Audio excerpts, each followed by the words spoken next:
Military special forces guys doing meth while skiing. Did I get your attention?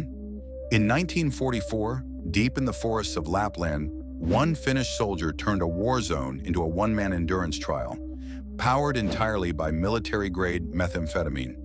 His name was Aimo Koivunen, and what happened to him after he accidentally consumed his entire squad's supply of Pervitin is one of the most bizarre, terrifying, and downright legendary survival stories of World War II.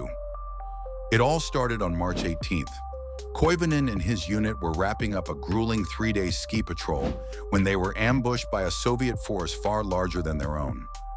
Forced to retreat, the men left the trail and began skiing through waist-deep, unpacked snow to avoid being flanked or followed. Aimo took point. The lead man had the hardest job, breaking through untouched snow, and after 3 sleepless days, he was near collapse.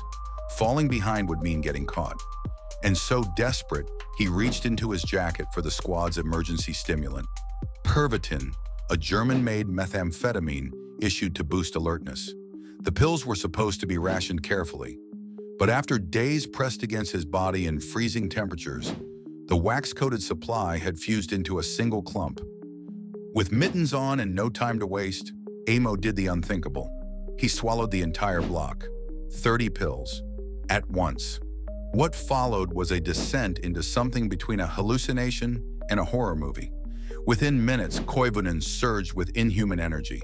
He skied with such speed and aggression that the Soviets lost sight of the team entirely. His comrades were relieved until they realized Aimo hadn't stopped. He was talking to himself, sweating profusely. His pupils were blown wide. Concerned, they stripped him of his ammunition and knife just to be safe. Then he vanished. Aimo blacked out while skiing and woke up alone, 60 miles from the last place he remembered. Disoriented and half-frozen, he hallucinated Soviet soldiers in the trees and fired his empty weapon at snowdrifts. He wandered into a Soviet camp thinking it was his own unit. He escaped again. At one point, he built a fire in the middle of an abandoned cabin's wooden floor. The building burned down around him as he slept. During this 2-week odyssey, he fought, or thought he fought, a wolverine with a compass, mistook the North Star for a campfire, and survived on nothing but pine buds and snowmelt.